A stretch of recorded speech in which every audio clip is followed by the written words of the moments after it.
Bonjour, c'est Gilles du site boursicoté.com. Voici l'analyse technique des principales paires de devises du marché Forex pour cette journée du jeudi 19 décembre 2013.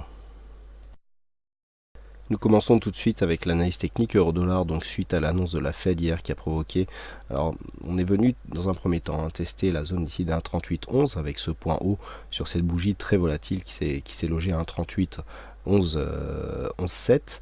Ici une résistance qui est respectée quasiment au pips près. Et puis ensuite les cours sont redescendus. Vous voyez, cette bougie s'est arrêtée pile poil ici sur ce retracement des 38,2 qui était une zone d'objectif.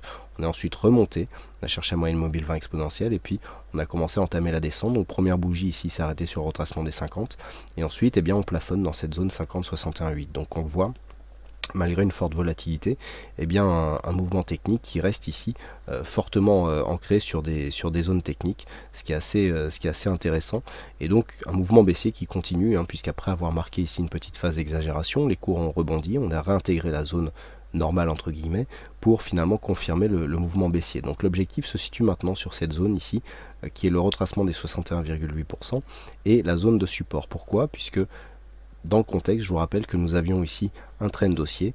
Lorsque nous avons eu ce dépassement, je vous avais dit attention, la réintégration peut souvent se transformer en une phase de retournement. C'est cette configuration que nous allons surveiller. Et donc nous avons ici deux points clés sur la tendance directe avec ici ce retracement des 61,8. Si on casse cette zone des 61,8, on aura une probabilité accrue de revenir ici sur la base du retracement à 1,3528 et qui plus est, cette zone sera très proche de cette zone de support. Donc le fait d'avoir une cassure simultanée de ces deux zones validera les deux probabilités, à savoir un dépassement haussier qui se transforme souvent en retournement de tendance et un support ici qui pourrait être cassé avec une rupture des 61,8%. En plus, juste sous cette zone, nous avons ici à 1,3629 une zone de potentiellement de support qui sera assez intéressante puisqu'il s'agira du dernier point haut, alors que les cours ici étaient encore dans le trend, juste avant ici ce point bas et donc la cassure. Ce point haut significatif qui pourrait, en cas de non-cassure, être validé comme une nouvelle zone de point bas, auquel cas on aurait un signal de continuité de trend.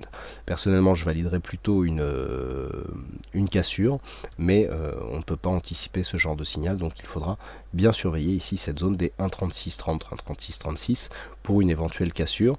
Si la cassure intervenait, on viserait un retour ici sur 1,3528. Beaucoup moins d'impact sur le câble, avec ici une phase de hausse qui est venue tester ici la zone de résistance des 1,6442. Les cours ont réintégré et finalement ont marqué une petite phase de retour suite à cette exagération vers la moyenne mobile 20 exponentielle, avec un petit signal ici de consolidation. Donc, pas grand chose à dire par rapport à la tendance actuelle, on est toujours dans une évolution neutre, avec un petit biais haussier ici qui est en train de se dessiner suite à cette phase d'exagération, retour sur la moyenne mobile 20 exponentielle. Sur ce retour ici qui plus est correspond à une précédente zone de plus haut, après avoir été ici une zone de support. Donc on a ici résistance, cassure, support, moyenne mobile 20 exponentielle. On peut très bien ici, dans ce cas-là, si le retournement s'opère, on visera une cassure de cette zone ici des 1,6442.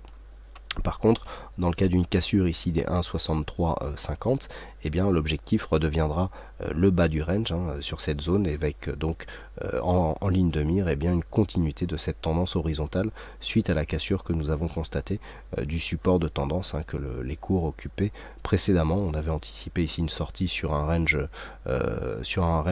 horizontal.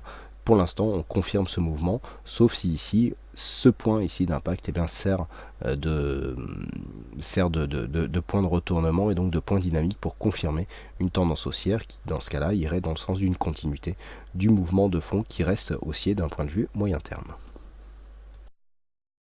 Et puis sur le dollar yen, ce que nous attendions depuis maintenant quelques semaines est arrivé. On attendait ici la validation d'une poursuite du mouvement haussier par la cassure ici de cette zone des 103,40. La cassure est intervenue hier, donc suite à la Fed.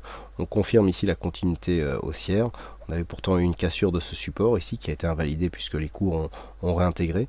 Donc on est venu ici toucher un point haut qui est donc une résistance sur cette phase de hausse.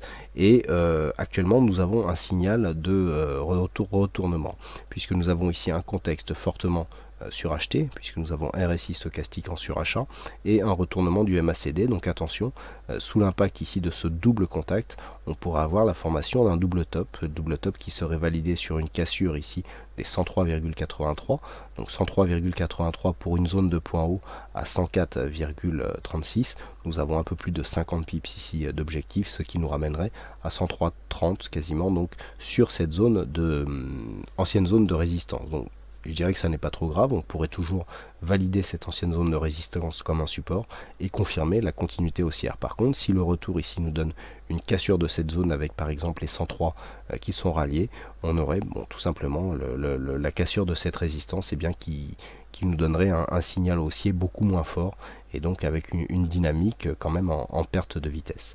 Donc zone ici à surveiller, et puis bien entendu si le double top n'arrivait pas et qu'on validait une cassure haussière des 104,36, eh bien on irait assez rapidement, potentiellement vers les 105 yens pour $1.